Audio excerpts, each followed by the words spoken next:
right, it's Cinemaniacs time. Now, I just want to point out the What? title of tonight's show is Double Feature, titles too long, in parentheses. I was gonna say, Literally, we have 100 characters, and I could not do both movies because both of them.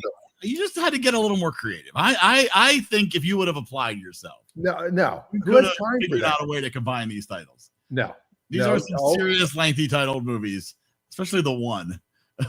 Yes. And it's if you're just joining, Yeah, it's probably reasonable. This is Cinemaniacs, tonight where we gather with family and friends to talk about movies and all the things entertainment related. That's Dan. This is Eric, and we've got a whole cast, a cast of characters is what I was going to say. We've got a cast of characters ready to join in and talk movies. It's our double feature December. Every week we talk about holiday movies. Although I have a serious beef that one of these movies is really not a holiday movie, but we're going to get into that too.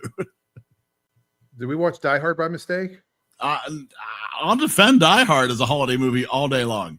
But we'll see. We're going to talk about The Man Who Invented Christmas and The Lion, the Witch, and the Wardrobe. Chronicles of Narnia, The Lion, the Witch, and the Wardrobe. I think The Man Who Invented Christmas. How could that possibly be a Christmas movie? I think I agree with you on that. I don't know. He invented it, but I don't know. We'll see. So yeah, this is the show where you get to join in. So you can, if you're watching us on Facebook or YouTube or Twitch, you can actually be part of the show. If you head over to EriDanLive.com, or you can join in the comments and leave nasty remarks about the movies you like or don't like. Yeah, so hey, look, that's how this works. Adam already said. See, we're already got the conversation going. Yeah, I think I get my gut says that's where we should start. Should start with Scott's movie. So do we want to bring in Scott and let him say his piece? Okay. Let's bring in Scott. Hello. I didn't know I was defending this as a Christmas movie. Say what now? What? I didn't know I was defending this as a Christmas movie. Oh, you're on trial. I'm on trial? You're on trial. Who'd I shoot? No, you're good. You're good. I mean, this is, when we I mean, it's December holiday movies. The implication is that it might be a December-ish holiday, not just, we didn't watch Groundhog's Day either. Fair enough. There's no S. It's just Groundhog Day. Okay, so Scott's movie is The Chronicles of Narnia, The Lion, the Witch, and the Wardrobe. So, Scott, why did you pick this as your movie pick for December? So I always get this question brought up to me if this movie actually is a Christmas story or a Christmas movie. The big reason why I wanted to pick it is that I feel like it is kind of a weird mix of a lot of different things happening in the movie industry at that point. Lord of the Rings had just wrapped up, and we also had Shrek and Shrek 2 come out to big success. And so what do? You ask the director of Shrek to make his own Lord of the Rings movie, and they do with a property that Disney has bought. Because what Disney loves is when someone criticizes them, and then they get to hire them to make something great. See Brad Bird, see a bunch of other people as well. I think the main argument that people might make for this being a Christmas movie, the easiest one is that Santa's in it. And this is not only Santa, this is the most badass Santa who's like, how your mom said you're not supposed to have slings in the house? Well, here's a sword. Here's a bow and arrow. Here's a bunch of weapons. Now go fight and kill evil. The second thing people would say is the atmosphere. It's a very snowy movie. You don't see a Christmas tree, but it just has that very winterish feel. And some people like to count winter movies as Christmas movies. Yeah. Could it be a December movie? Yeah, it's a December movie. I mean, it did come out in December, but then to quote the movie, it's always winter, it's never Christmas. We actually never have Christmas in the movie. It's never Christmas in the movie. Exactly. Well, I feel like a Christmas movie should maybe have at least Christmas. There's the Christmas presents, so maybe it's the first Christmas. I went to the Wikipedia page and I did a Control F, typed in the word Christmas, and it is on that page once. Is it that? And that's fine. On the way they meet Father Christmas, who had been kept out of Narnia by the witch's magic. Now, Scott, I will give you credit though. because you evaded my question like an excellent politician, which is why did you choose this movie? Why did I choose this movie? Well, I have to tell you. He's like, well, let me tell you, I pulled well in this movie. People keep asking us to talk about it. That's it's right. just one of those movies. That's why there's so many of them. I was just curious to see what everybody else thought. I think it's a very Christian movie. Yes. It's C.S. Lewis. He's the father of fictional Christianity stories. That's the entire, basically, Chronicles of Narnia was how a bunch of kids got introduced to Christianity just by reading these books. You have What about that other book, the Bible? Yeah, rather than the Bible, they get this whole fictional thing. You're like, no, Lewis wrote that. If we can sell Jesus as a line, we can sell him as this other thing too. Wow. I mean, all the allegories are all over. If you read every single one of those books, in fact, that's a big reason why they stopped making these movies, because the religious symbolism got a little heavy-handed in the last couple books. And that's why initially, instead of there were 3 movies made. They went books 2 through 5, that there's 7 books total. They were going to go to book 6, and they said, oh, this is too religious. So they actually decided to go back one and go to Magician's Nephew, which is number 1. And that's where they basically lost the director, who said, I'm going back to New Zealand because I've done my piece. Thank you guys for having me. And then we never saw any of these movies again until we hired Greta Gerwig for the Netflix series, which is kind of like hiring Woody Allen to do Annie. Like, you just don't know what they're going to explore and if the right person for the part. So anyway, that's the big reason why I picked this movie, is just simply because a lot of people talk about, Christmas being a very Christian holiday. What happens when you actually try to do something with a very Christian story and try to make it something that's more kid friendly, that has the epicness of these other movies that are coming out at the time, like Lord of the Rings and apparently Shrek. And can you actually make it into a Christmas experience by having it come out in December in 2005? So I think that's pretty much the case. I'll accept that as your answer. It. And let's find out what everybody had to say. We'll bring in the cast of characters and Reagan's Empty Room. So The Invisible Man is our next movie. So hey there, she made it back. Yeah. So, and we do have Adam is available in the comments as well. He said that he felt as a launching point for a movie franchise, this movie felt kind of flat. Didn't have the same impact as, say, Lord of the Rings or Star Wars. Well, what kills this movie is that it can't be more than a PG rating. Like, there's no blood. The deaths are done super blurry. Star Wars? Well, Star Wars kind of got away with being a 70s or an 80s PG. Back when PG actually meant something. Temple of Doom is a PG no blood movie. in Star Wars. Well, yeah, but they have people shot and dying, and it actually. Yeah, but Lucas kept trying to make it it more PG as time went on, but that's another story. You actually saw people's hands get chopped off. My main comment is what I posted in the chat, which is this is definitely a holiday movie. That holiday's Easter, however. Yes. That's what I was going to say. That I will agree. Yes, I 100% am on board for this Easter movie. So should we put this in our Easter Passover film festival? The real question is, why is David having a conversation with himself? Does that make Mr. Tumnus the Easter Bunny? Am I getting the context there? He's more like Jack Frost. But, I mean, it was well cast overall. I mean, the adults were well cast. The kids were a little bit of a tougher mix. Yeah. Some of the kids were good. Some were a little iffy. Mm-hmm. But it was a good movie. I enjoyed it. This was my first. I was aware of it. I'd read the books years and years ago. This was my first time seeing it, and I enjoyed it. I have some criticisms of it, but I enjoyed it. Oh yeah, all four of the kids went on to very mediocre careers after this franchise. Yeah.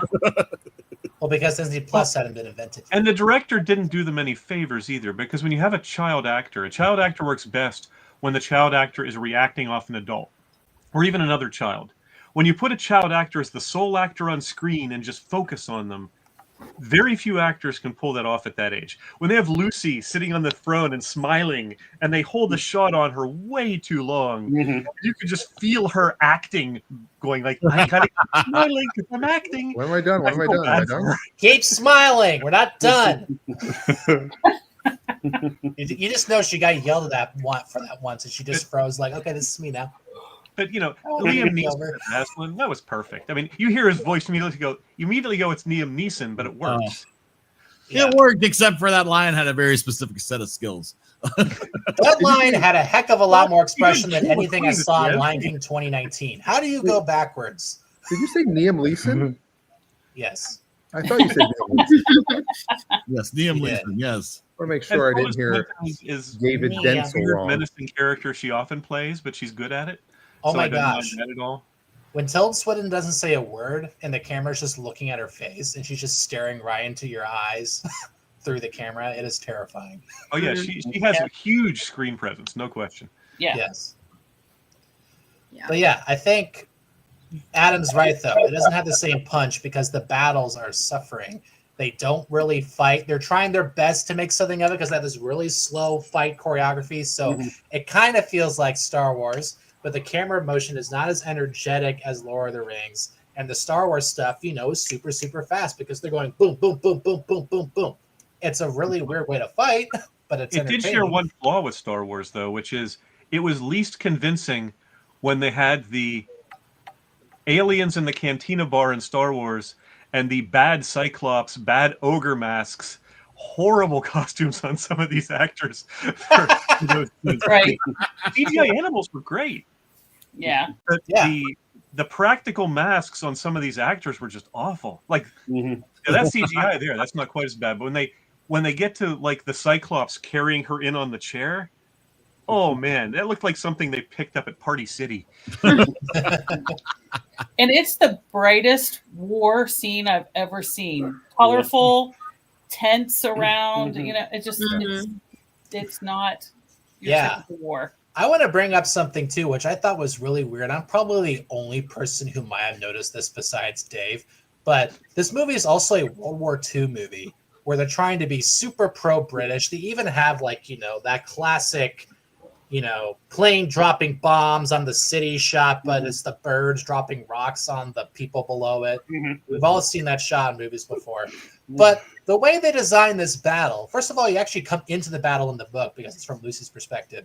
But it's designed like the Battle of 1066, where the Normans attack the Anglo-Saxons, except it's the anti-English guys who are on the hill, and it's the new English guys who are coming in and attacking. And they strangely reverse that. It's not that dissimilar to what we watched years ago when we watched Gunga Din, when the British are marching through the valley while all of the Kali worshippers are up in the hillside waiting to ambush them. I know we all watch this movie for war accuracy and a thing of beavers versus mantars. But I felt the narrative carried along well. I felt the narrative carried along well. The dialogue was reasonable. The main actors were good. There were no major weaknesses in my opinion. There were some bad green screen in a few shots. There was some bad costuming in a few shots, but overall it worked. Yeah, the technical stuff was good. I feel like though we have to answer Eric's question. Can we hear the argument around everybody else? Who thinks this could be a holiday movie? Who thinks this could be a Christmas movie? A winter holiday movie. A winter holiday movie. And who just wants to bash us a little bit more, even though I didn't know I was going to get bashed today? I agree with Easter. That's my beef. Okay, Brian has something to add. Stacy. I like I said, very colorful. I loved it. I think I've seen it before, but usually I would walk in on the end because our middle child Emma loved this movie and was always watching it. And I'd get home from work and it'd be at the end. So I texted her yesterday. I said, "Hey, we're watching this." She's like, "It's my favorite." I know, but I know it is. I like it. So Adam's comment in the chat. It's it's based on books, obviously, but Yeah. The Lion, the Witch, and the Wardrobe came out 4 years before The Lord of the Rings came out. Right. Yeah, so So really, it's not a Lord of the Rings sanitized Lord of the didn't Rings. It was exist. two contemporaries writing in a somewhat similar vein, but to different audiences. Right. And they were friends, I think, right? Oh, yeah. So they were two So it's friends always writing about stuff that pretty they much the same discuss. thing. They probably discuss this stuff all the time. Yeah, so. they used to. They had like a group that they would get together at a bar and they would talk about what they wrote and if it was good enough or in the right direction and everything else. Yeah. And Tolkien was concentrating more on allegories with British war, and Lewis was concentrating more on biblical allegories. But they were both working through allegory to tell their story. Which is really weird because I feel like this movie also started that really weird Disney trend of having these old books being adapted into epics where there's this huge battle that has to happen for some reason. Like Alice in Wonderland, Nutcracker and the Four Realms, which is the other movie I was considering for this. Because it should be a Christmas movie, but it isn't. I don't know. That's not that dissimilar. I mean, they did Swiss Family Robinson, which was an adaptation of a famous book, and had a big, no war because there were only maybe hundreds of people involved, not thousands. But big battle scene to end the movie, basically. Yeah, and a very faithful representation of people from that particular area of the world. Oh yeah, we had some fun commentary on that. I mean, I'll give them this. I actually believe that they represented talking beavers pretty well. Dawn French was Mrs. Beaver. Really? Yes. Wow. I had to look We her never up got to yesterday. see Badger though. No, we didn't. Other than as a statue. Nope. Wait, Justin Bieber was in this? What did I miss? If you're a beaver digging a tunnel to visit a badger, why do you dig a tunnel big enough for children to almost stand up in? Exactly. Also, beavers don't dig tunnels. Badgers do. That doesn't mean they couldn't. He liked his room, you know? Oh, gosh. But again, I think the CGI animals were extremely well done. 2005, absolutely. They were quite convincing. The wolves were convincing. The beavers, they did an excellent job. Yeah. And again, we went from that to a movie that wanted so badly to be a nature documentary that the animals had zero expression whatsoever. And it made $1 billion still. Yeah. Go Lion King.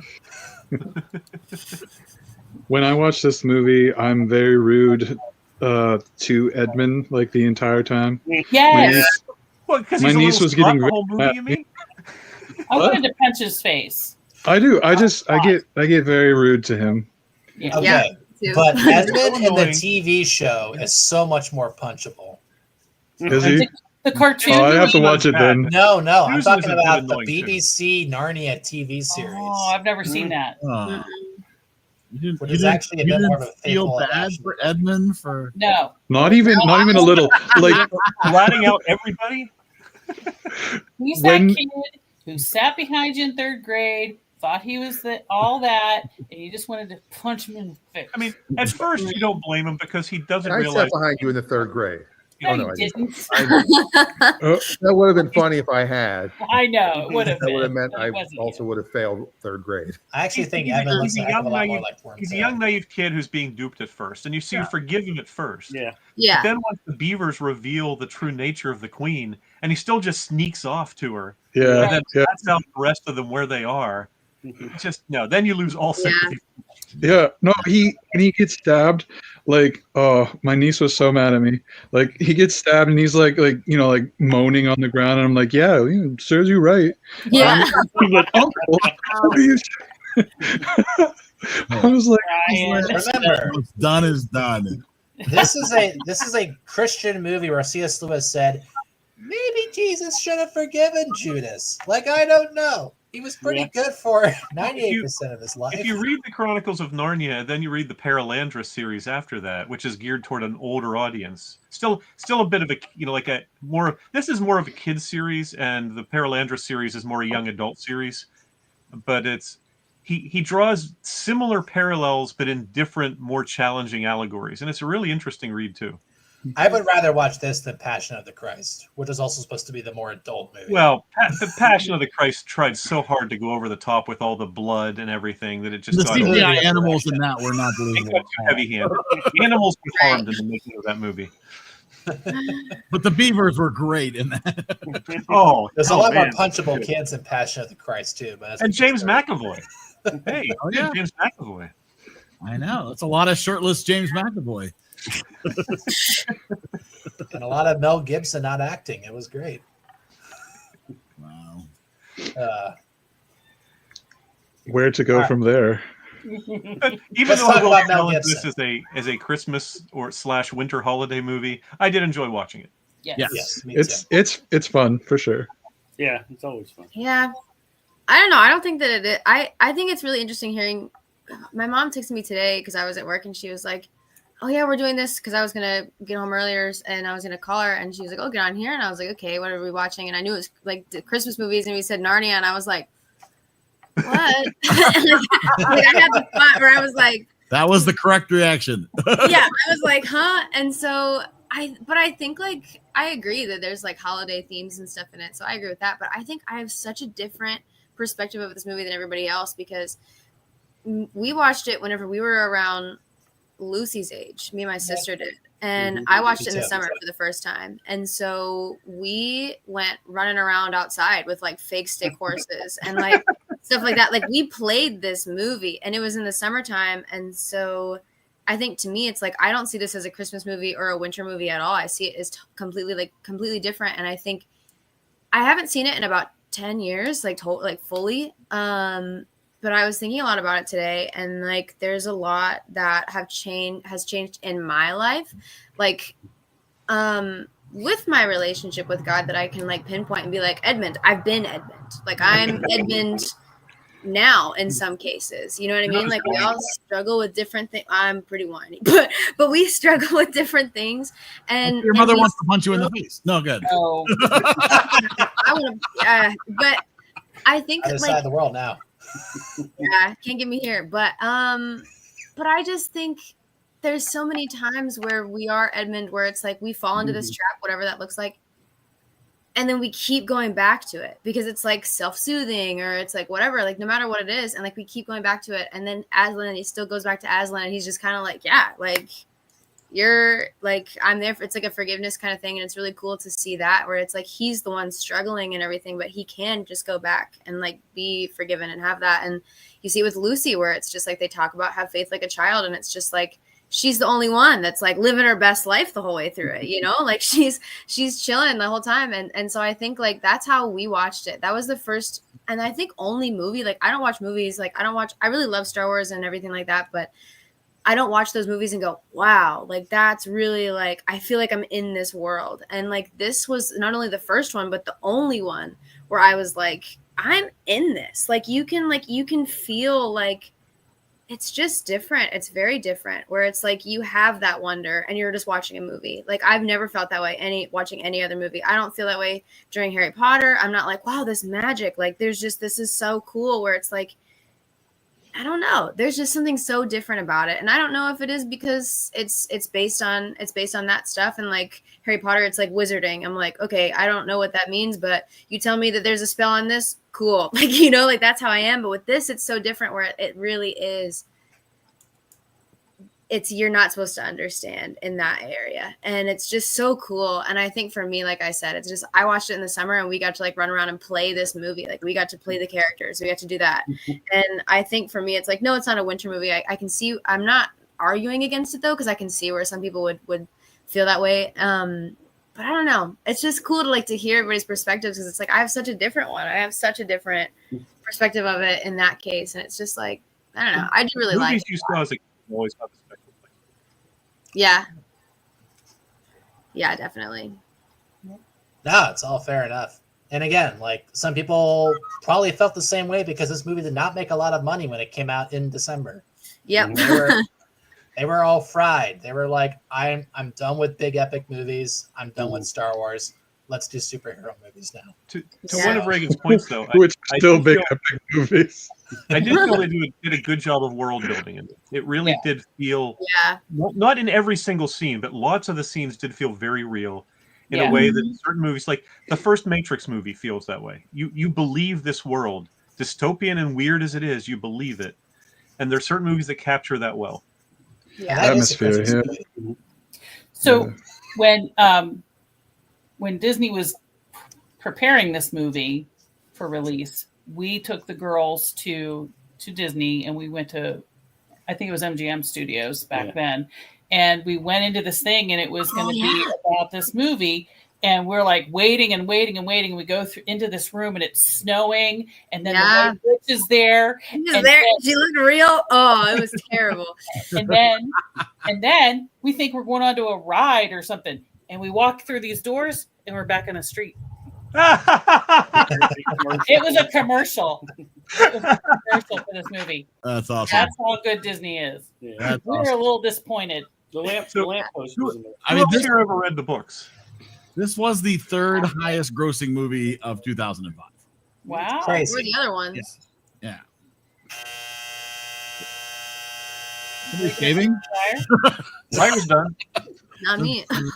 Sorry, I'm running a game show in the laundry machine next door.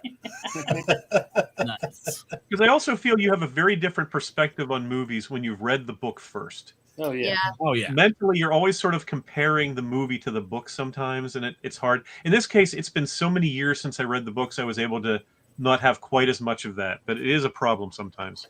They looked at a lot of the lines from the books, though. The only stuff they really added was like battle protocol, because again, you come into the book in the middle of the battle scene. Like you're there with Lucy and Susan, who come up, they watch the Aslan get his whole Jesus treatment.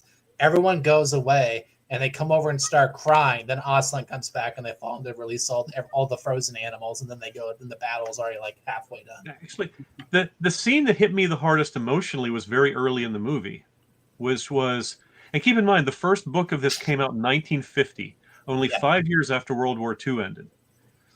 When the mothers are sending their children out of the city to be safe from the German bombings. Mm-hmm. That is just such a wrenching scene. Yeah. And they still said them to be killed. This is a great scene. Yeah, it is. It's really well done. And yeah, I mean the budget on this movie was $180 million in 2005. I mean, they definitely spent some money doing this right. It is a little odd, though, as Scott pointed out earlier, that you pick the director of Shrek and Shrek 2 to direct this. I mean, yes, there's CGI in it, but this is a very, very different movie than those. I mean, it's kind of like picking the guy who wrote superhero movie and epic movie to make Chernobyl. Oh, wait. Yeah, that's a really weird You don't want to combo. get pigeonholed as a Shrek guy. You don't want to just make Shrek movies your whole life. Remember, guys, Donkey to though, walk up during the animal scenes, you know. we didn't get a good Shrek 3 so that this movie could exist. We did not get a good Shrek 3 so that we could have this movie. How do you feel? It's okay. I'm okay with it. I didn't read the books when I was a kid that I remember, but I do remember the cartoon version that came out in the 70s. It was, you just didn't like Edmund in that either. He was a redhead in that one, I'm pretty sure. And talking about Turkish Delight, I remember my sister was very focused on Turkish Delight for a while, which we didn't know what it was, but we just made it up. Well, and to Reagan's point, I did sympathize with Edmund. I still didn't like him. Right. I didn't like him either. But Yeah, I think you're supposed to. just thinking about it, like I said, like I've been diving into that stuff personally, like for myself a lot over like since living here, but also just like even before that for the past couple of years. And I think like how we were just talking about him and just thinking about him, I was like, no, like it's like he does get like manipulated, and he doesn't know how to fight for himself, because if Lucy was there, she'd have been like, no, what are you doing? You know what I mean? And like, and other characters would have thought differently, but he didn't have the stuff, like the actual truth in his head to fight for himself. And I think it's easy to fall into that trap whenever you're like that. And to continue to go back to it. You're like, well, this is filling me right now, so I'm just going to go back to it, even if it's not what you're supposed to, even if you don't like it, whatever, like no matter what it is. And I have nothing specific that I'm thinking about, but just, I don't know. It's just, I don't like him either. I don't like him. It's just so irritating, and he was always so irritating. But I think like looking at it from that perspective now, and like to see how it's supposed to be based off of Christian themes and like just stuff like that, you can see those things where it's like each character is a different part of you learning and being alive, I guess. And like, especially if you are a Christian and you're actually following that, like that's kind of, you go through those things, and it's interesting to see that. I also felt they set up his mistakes pretty well. Like when the queen is playing on his weaknesses, she clearly picks up right away that he is seeking some power, some approval. Yeah. You know, he's always been teased, picked on. His older brother has always been the big man. Right. And as soon as she says, well, you know, you will need servants, oh, you could just see she caught him right where it mattered. Yeah. You know, I just thought of something, and no one's brought this up, but I wonder if it actually makes it more clever. I'm curious if Edmund and just the White Witch in general, if they actually were inspired by the story of the Snow Queen. You know, where the Snow Queen puts a piece of ice in this little kid's brother's heart, and becomes all evil, and he goes away to live with the queen, and she has to go on this big, huge journey to go find him. I wonder if that played a big part in that. Anyone ever read that story? I'm not sure. No, but I saw Frozen.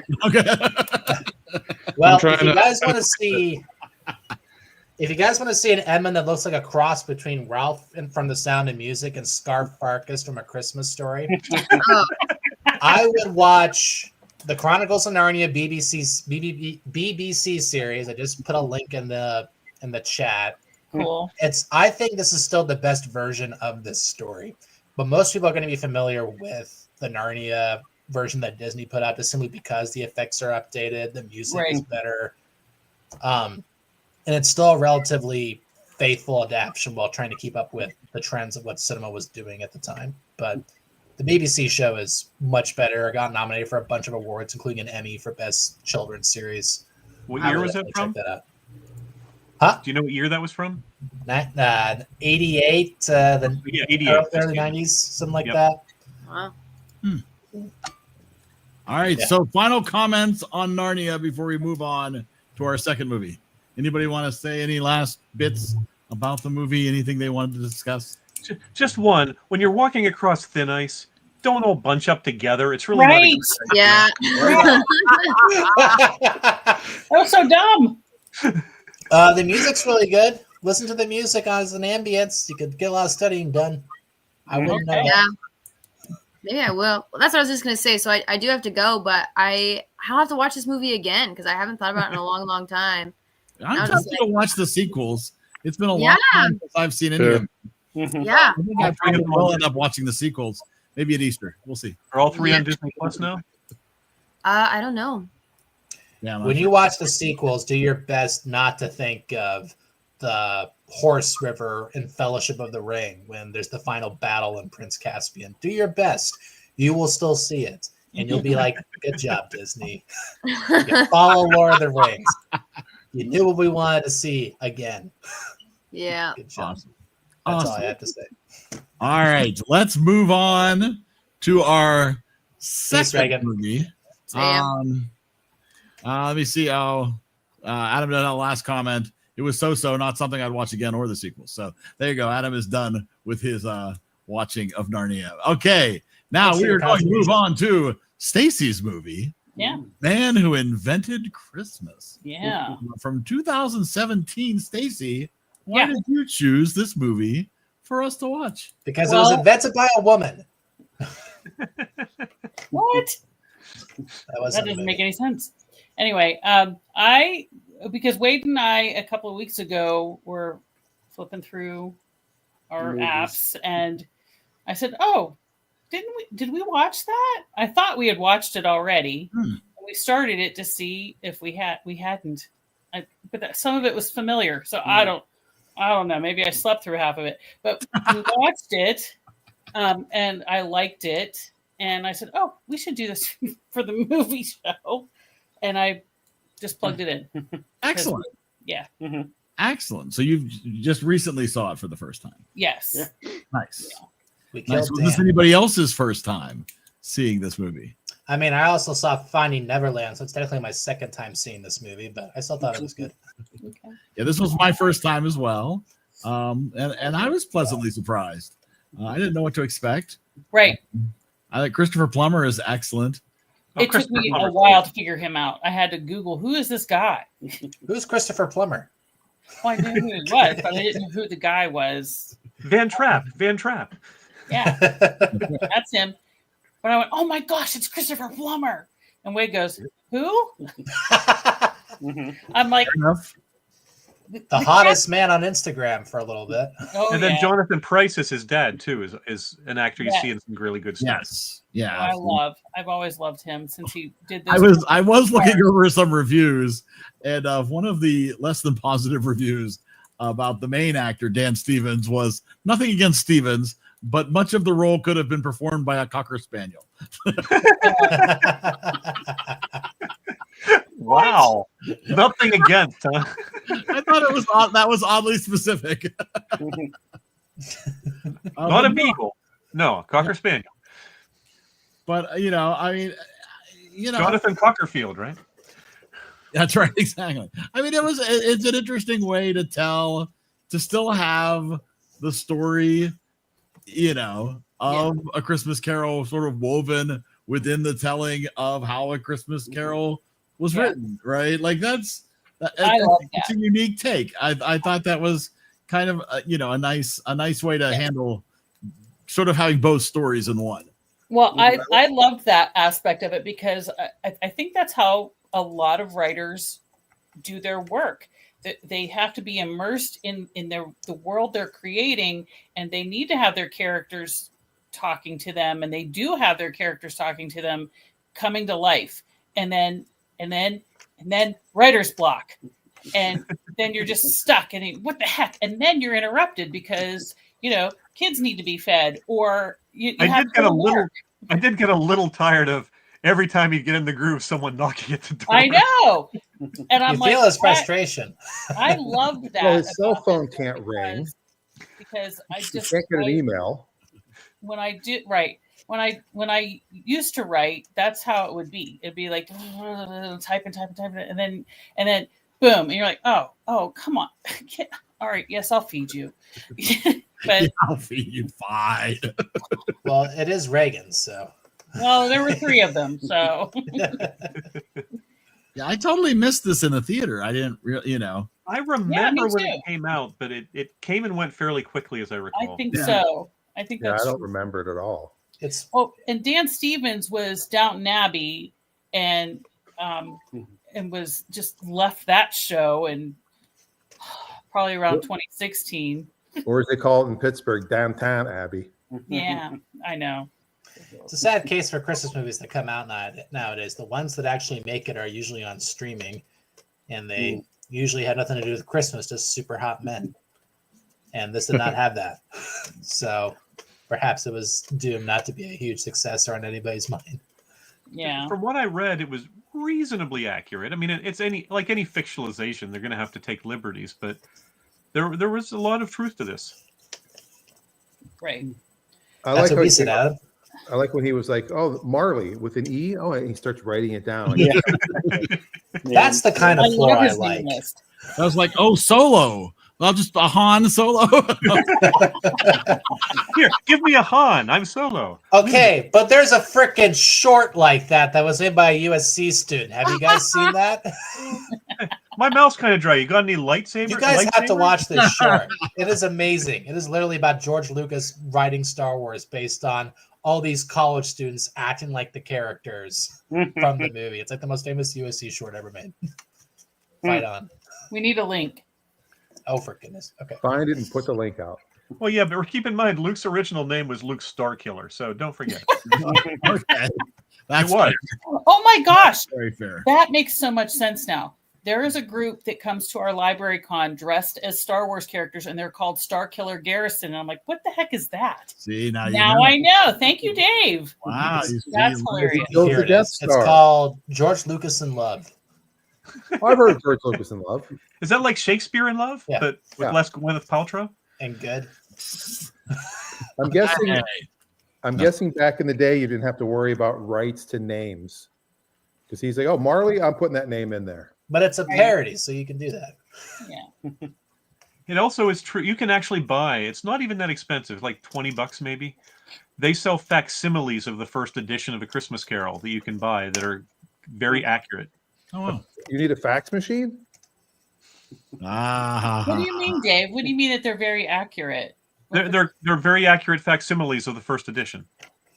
Oh, okay. Right down to the style of binding and the original illustrations, and you can buy 2 copy. You can either get sort of the even as the original typesetting, or some that are somewhat accurate, but they re-typeset it to make it easier to read.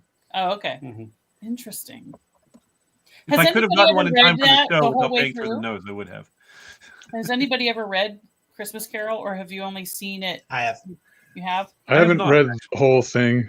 Yeah. That's why the Muppets movie is the most faithful adaptation. Yeah, it's awesome. It's my favorite. I love it. There you go. That's a beautiful version. Yeah. $16. Look at that. 29 cents on Kindle. That's all. It makes me 29 cents when it came out. I'm reading my facsimile on my Kindle. or you can do this one. It feels so accurate. Oh my god! I like that it's in 8 cards. I like that it's really in a first 8 cards. This feels like an NFT purchase. I'm not buying that from Etsy. Thank you very much. No. I don't believe it. You buy from Sotheby's maybe, but not Etsy. I think that's one of the facsimiles, and they're trying to. I might agree with you. That off. It's in 8 cards. How are they going to split that up? Yeah. Well, it's going to be in comic form. It'll be you get. Oh my word! It's also true. They really didn't make much money from this, even though they did sell out the first printing by Christmas. Yeah. His insistence on the high production values and the gilt on the cover and the green frontispiece and all of that made it very expensive to produce, and he basically made like a few $100s off of it. Wow. Well, someone's making more than that now. Jeez. Yep. Wow. But Scott, look, he did it. He published it himself. He put it on YouTube by himself. He didn't wait for a publisher. It was He was the original influencer. He really was. He did, because he had a disagreement with his publisher. He actually did I mean, I think he had the publisher actually print it, but he financed the printing. Self-funded. Yeah. He should have made it a play. One small thing I read that I had never realized is, and it's an inaccuracy in the film, but who cares? It's a minor inaccuracy. But when he's writing he's finishing up his manuscript and he writes Tiny Tim Lives.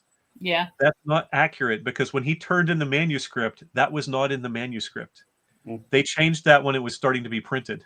He did not decide till the very last minute that Tiny Tim lived. Wow. Wow, I was right. Tiny Tim, who did not die. Okay, Rizzo. He also had 10 children.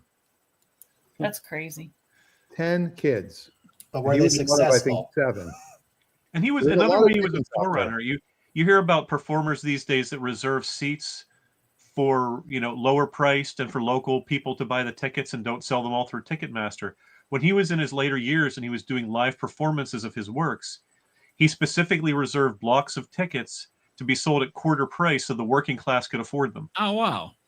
Because he was writing about the working class, and for the most part, the working class couldn't afford to buy his works. Right. Which is so interesting, because I mean that's been like a staple of British theater for 500 years. Like you always have your different sections based on what class you were in. That's what the Globe Theater was all about. Right. Yep. And it kind of we switched that out. It used to be like the elite who were all the way up here, and the poor people were in the front, and now it's reversed. Yeah. Yeah. One other thing I read that was interesting is he was a bit of a, I don't want to say as bad as being a misogynist, but he was a bit of a very much a patriarch. He felt that the father and the husband should make all the decisions in the family. And what I read was that was based on the fact that when his father finally got out of debtor's prison, after he inherited some money after his mother passed away. His mother was in favor of sending him back to the bootblack factory. Oh. She did not want him coming home. So he had a bit of a grudge against his mother, and he sort of projected that into a bit of a grudge against women. Interesting. Wow. Yeah.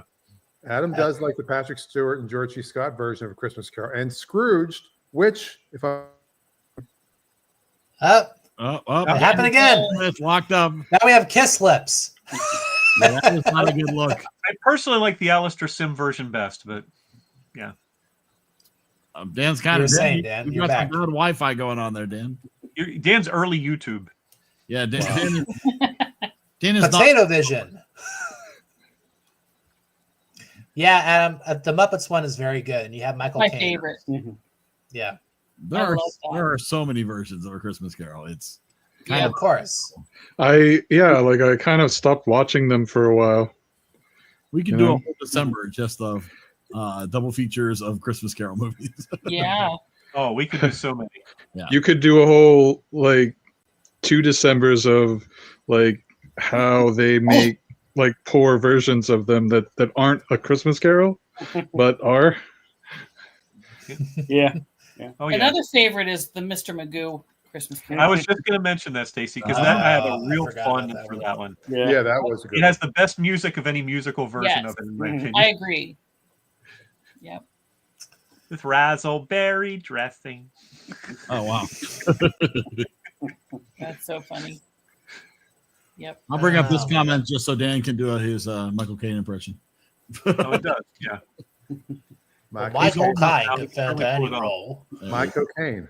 There it is. Michael Caine. No, you didn't say Michael Caine. Wow. I love it. Michael Caine. A long time ago, I saw a tangerine. Didn't realize this is by the same director who did the first Resident Evil movie and Alien versus Predator. Oh my god! Well, there's some horror elements to it. Yeah, absolutely. Wow. I really like that scene where the death stuck open his mouth and had his jaw shot right through Scrooge's head. Did you guys like that part? Because he was an alien. I see what you did there. Yeah. Whatever. Did you know that an actor named Harry Lloyd, who's in Game of Thrones, Arcane, Anthropod, he is the great grandson of Charles Dickens. He's not that great. He's Oh my God. average Wow. great grandson. That's cool. That is very cool. Brian. Met him. Name drop time. What? Brian, this guy who directed this movie also directed the Mortal Kombat movies. There you go. Oh, man. Oh my goodness. That's not a recommendation. An Event Horizon? And you thought the Shrek connection to the Chronicles of Narnia was weird. Okay, the Shrek connection just sounds wrong. So you're Don't saying say that. Oh, come on. You would totally watch a movie called The Shrek Connection. Frank Sinatra talking in a Scottish accent. Yeah, that'd be great. He also directed Miss Pettigrew Lives for a Day, which is an excellent movie. Oh, Is wait, that that's with Manchurian Candidate. Judi Dench. That's with Frances McDormand. Oh, okay. And who all was in that? Let me see. If I'm Mortal remembering it. Kombat. Amy This Adams, guy- I think. Yeah, Frances McDormand and Amy Adams. Amy Adams, Lee Price. It's a really good movie. I highly recommend it. This guy is also an English film director whose name is Paul W.S. Anderson. Could you imagine being someone who's like, I'm going to work with Paul Thomas Anderson, who directed Mortal Kombat? You want to work with a British director named Benedict Cumberbatch. The most British name ever. Who comes up with these names? Sorry, I'm that's walking not all his over. mom's name. We can go back to talking about the movie. Oh, can we watch Mortal Kombat? Can we do that? When it's your turn. Can I watch Adam watch When Mortal your turn Kombat? comes up, It's not a Christmas movie. No, you just see, be prepared for the Scott, reaction. I think you took a wrong turn. I think you took a wrong turn. This was not directed by Paul W.S. Anderson. What? This was not directed by Paul W.S. Anderson. I typed in Alien versus Predator director, and that's what came up. That's because I made a mistake. Oh, He was. Ah. I made a mistake on that. What a rabbit hole we just went down for no He reason. was the second unit director on Alien versus Predator. Oh my god! Sorry, I didn't recognize the interface. It's okay. This movie It's was okay. directed by Bharat Nalluri. Well, that's Oh, even more of course. ridiculous of a name. Just kidding. Nalluri. Who worked on Alien versus Predator Mhm. and Resident Evil, but was not the main director. Who has Okay. since That's this like came me. out, he's only made podcasts and TV series. Okay. So Oh, he there's a made- little clarification. He made The Crow Salvation. Okay, we've resurrected this conversation. And he did direct Mission Impossible 5, if that helps. The one that just came doesn't out? help anybody. No, he directed. So he actually did Is it Mission Impossible 5 or MI5? Because those are very different things. Oh, yeah, Oh, he worked on Event Horizon too. Okay, it's still It is relevant. MI5. It's MI5. It's not Mission Mission Impossible Impossible 5. 5. It's the British Secret Service. It's Killing time. Right, you're correct. That was not the Mission Impossible 5 movie. Does look like I can't keep track. I thought that was what MI stood for. What do I know? No. That means he's a spy, actually. There you go. Yeah. military intelligence. So there you go.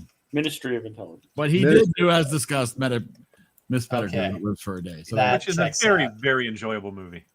so there you go. Sorry, Brian. It's okay. I love that. I mean, Mortal Kombat. I liked to be reminded of it. If you guys want to see it, it's an amazing bad movie. Watch Mortal Oh. Kombat. It's so bad, but if you're a filmmaker and you watch it and you're just like, yes. We had a conversation a couple weeks ago about movies you like to watch because you're so glad you didn't make them. That's this case. Yes. You're like, I'm doing the right thing, being stagnant, not making anything because I could have done this. Scott, I got good news for you coming in January. Oh no. I might have made my movie picks for January already. So Outside it maybe. prepare yourself to be excited about movies you can be happy that you did not make. Yes. I'm surprised this is coming from you. I gotta check this out now. So there you go. I'm excited. Oh wow. Oh yeah. We're going. Wait, did you already put them up? I did actually list them I'm in our checking. spreadsheet. I can't can check keep it. quiet if you want to hide it for later. Both are available on YouTube. We're going to start the year with 3 movies. Because nobody would ever pay for either of these. Oh, I can't even check it yet because I'm on the I tablet. do Oh, I'm enjoy. so happy. I do I enjoy the found second it. one, but the first one is one of the most steaming piles I've seen in a long. Okay, so Oh, we I can love discuss. that. We'll discuss briefly coming in January. Our first double feature of 2025 will be pirate movie and Zorro the Gay Blade. He did more Christy McNichol.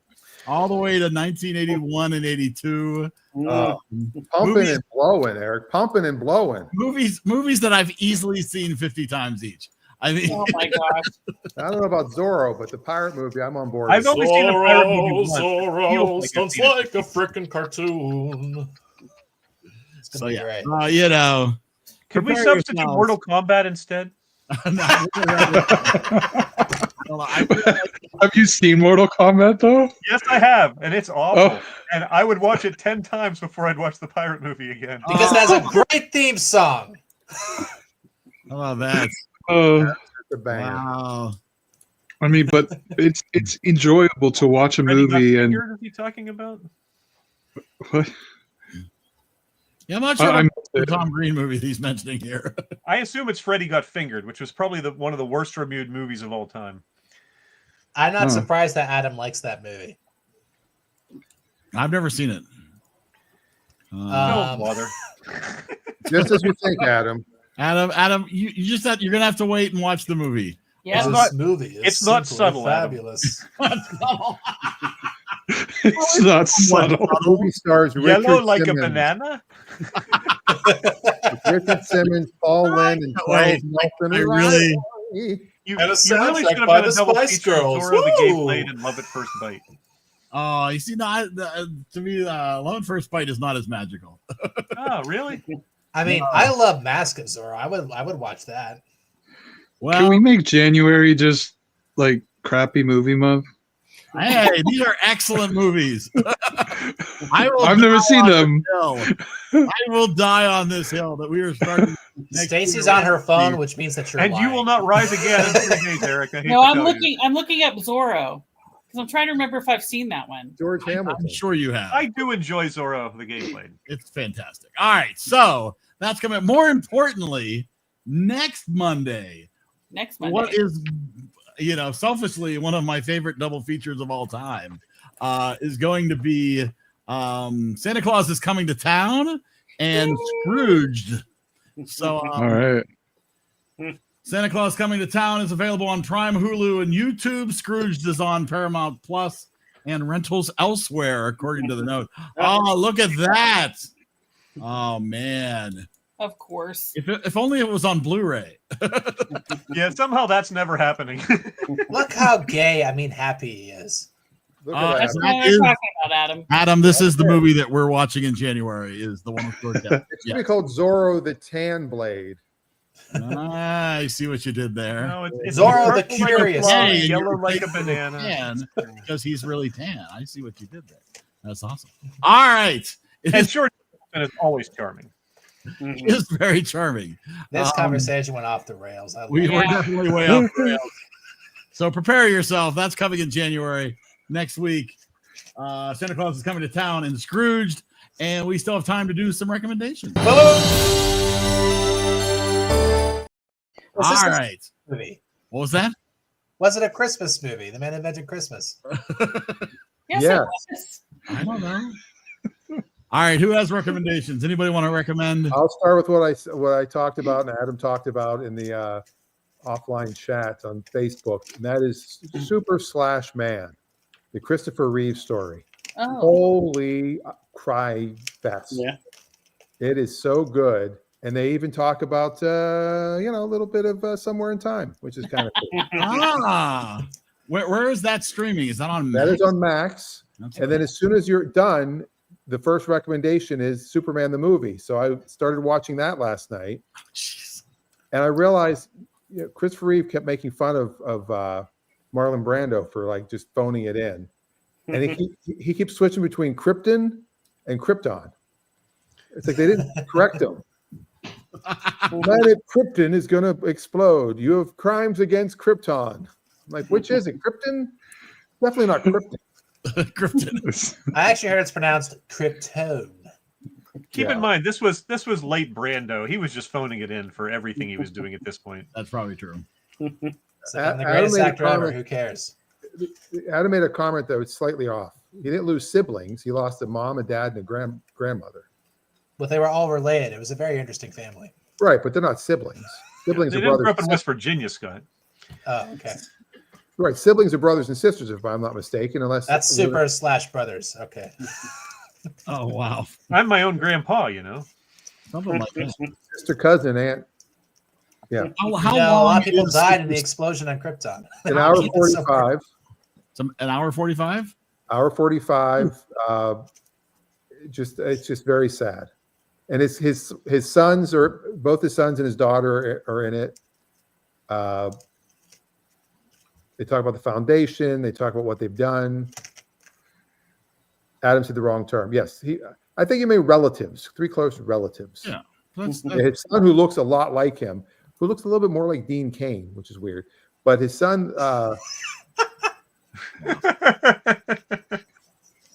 he's with the Superman. he can read your mind. I thought it was Brandon Roush. I'm so confused. Oh my God. Henry But, Cavill. And Robin Williams was like his best friend, and they because they were roommates in college at Juilliard. wow. And Jeff Daniels is in it. Nice. Glenn Close. It's really good. It's some serious business. Yeah, and it's I would have so loved to have been in the room when Robin Yeah, I remember Williams who came was. in Someone to was the plugging hospital. that about a month or so ago on the talk show circuit. I think it may have been the director. his son was on too a lot because I think his son's on like the Today Show or something. He's like a correspondent on one of the shows. Yeah. But Glenn Close made a comment that she feels Robin Williams, if Christopher Reeves hadn't died, she thinks Robin Williams would still be alive.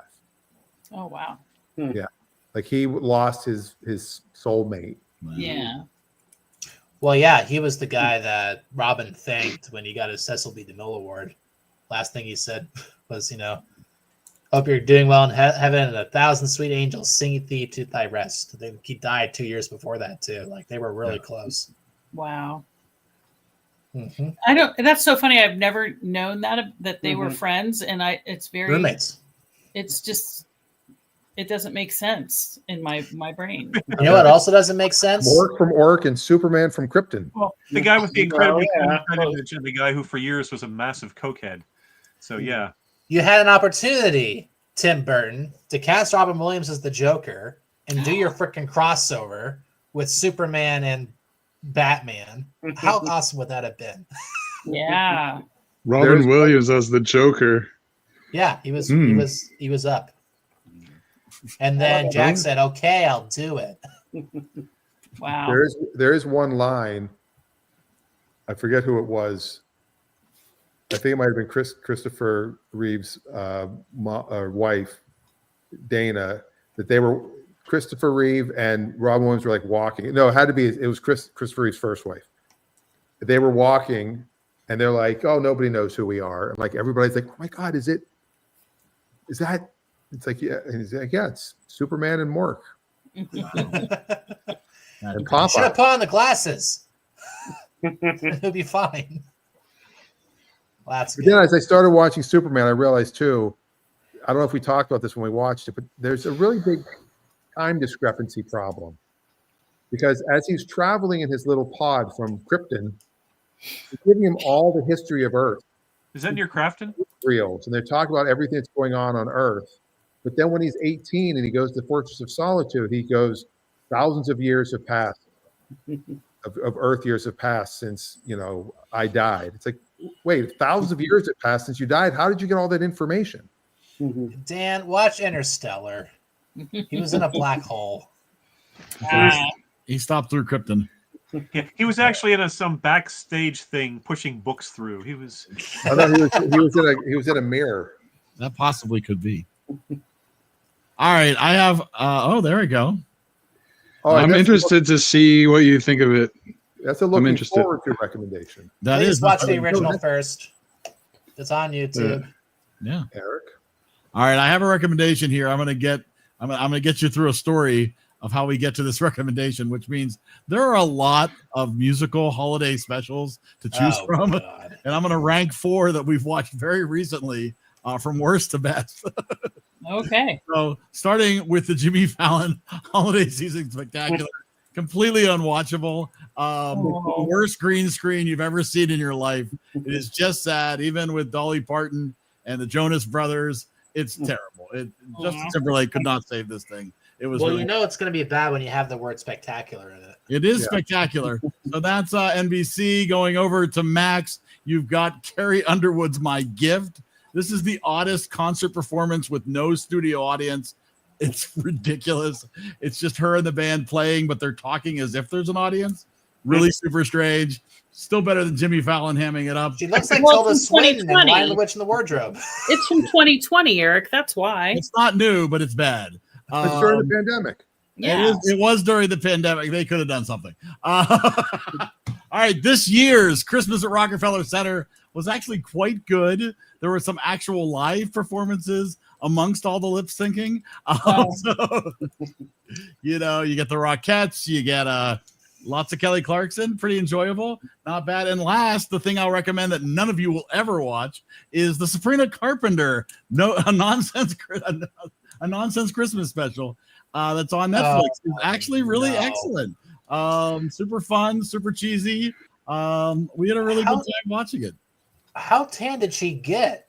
Oh, she is incredibly tan. Is she blackfishing? Like, what the heck is and this? If you enjoy, if you think you don't need a sultry version of I Saw Mommy Kissing Santa Claus, this might change your view on that. No, not likely. No. I've never even heard of her. I don't even know who that is. She's from Spokane. Girl Meets World. Oh. Adam says the same thing. Wow, look at that verbatim. Word And for then word. also says Jimmy Fallon sucks. Don't find him funny. However, I will say tonight Hey, we should watch the Tonight Show because Lenny from the TV show It's a Lot, Dean Edwards, will be performing stand-up tonight on the Tonight Show, Oh. formerly of Saturday Night Live. No Squiggy? No Squiggy. Just I'm even wearing the shirt today. You know, just because I have well, I got a tattoo. Just kidding. PG show. I sold a kidney. Oh, You nice. can name it Dean. He didn't sell it. He woke up with a scar. But anyway, It was actually bathtub full of ice. It was really weird. Well, now I can pay my rent, so thanks, Dave. Crazy. Okay. What else you got? I saw a movie based on a book that I used to read during school. And by used to read, I mean I read once. Of course. Christmas book. And it's actually a movie made by the guy who made the TV show The Creator. It's called The Best Christmas Pageant Ever. How Oh, was it? It's really, really good. I'm so excited. Like, it's really hard to get somebody who's worked on a TV show for the last 5 years to make a good, competent hour-and-a-half long movie. And he did it. Good. It's a hard jump. And it's beautifully shot. It's beautifully edited. The acting is spot on. It doesn't hit you over the head too much with its message because it knows the content is already there. No, Right.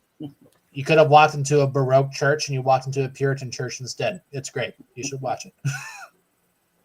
And that's So in this is the theaters new currently, version right? of the Best Christmas Pageant It Ever. was in theaters for Thanksgiving and it's kind of popping in and out all over. I would definitely check it out. Awesome. Because there have Well, been TV versions of this before. Yeah, the Loretta Swit version, Yeah, it was okay. Yeah. This one's getting really good reviews. I That's think it's like in awesome. the 90s for Rotten Tomatoes. Wow. It's the audiobook is read by Elaine Stritch. She's fabulous. Oh, she's excellent. Yeah. Yeah. So there you go. Yeah. All right. I'm really concerned about you people who don't know who Sabrina Carpenter is, but we'll talk about that later. I said she's I from know Girl who Meets she is. World. I said she's from Spokane.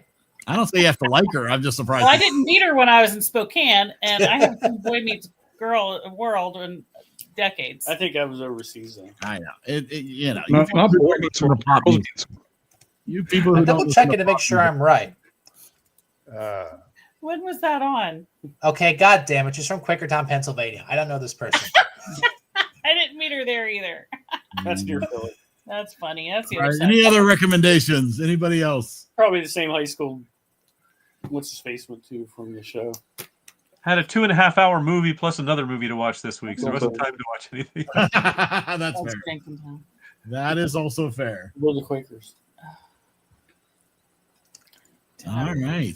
Oh, haven't she did seen this anything. song. You haven't seen anything? There's nothing. Well, actually, I started watching the Skeleton Crew on Disney, and it's kind of going to be like a live action Treasure Planet. I think is where it's coming to. So I thought it was going to be. is that a good is that a good positive thing or yeah, that? I mean, I think it'll be okay to watch, but I've heard good things about it, but I've also sort of gotten Star Wars out. Well, Yeah. you gotten bad Star Wars out. This is good Star Wars.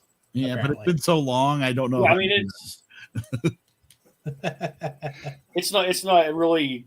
Yeah, I mean, it's its own thing, so it's not really coming off of like a character from Star Wars. right. Again, I will spare you guys the Star Wars lectures. I put them in the same department as the Raiders of the Lost Ark Covenant, so I'll be okay.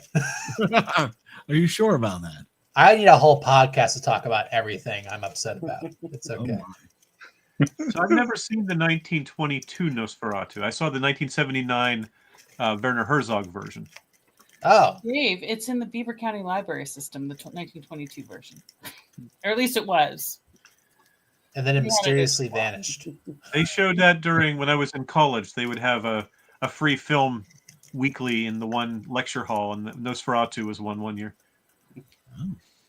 I had a I teacher have, who looked like Nosferatu. I think.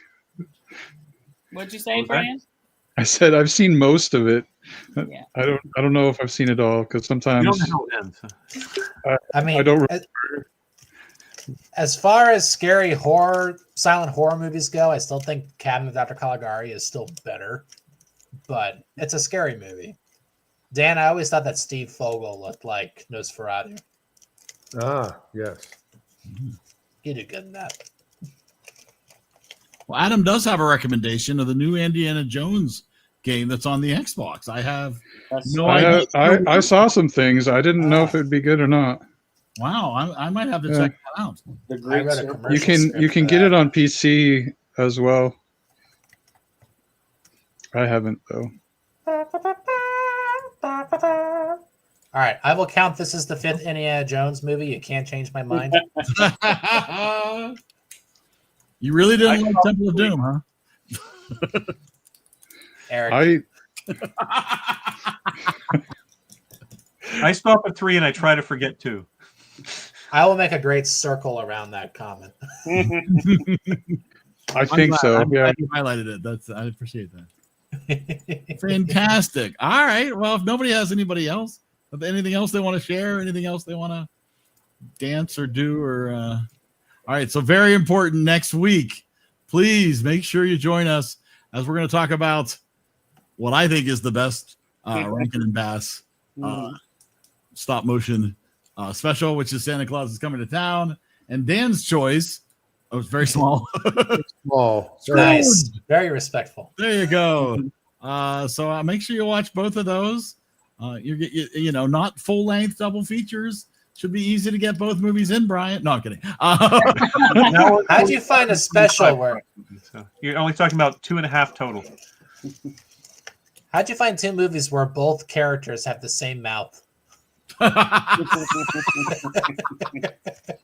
You're not wrong. You're surprisingly not wrong in that effect.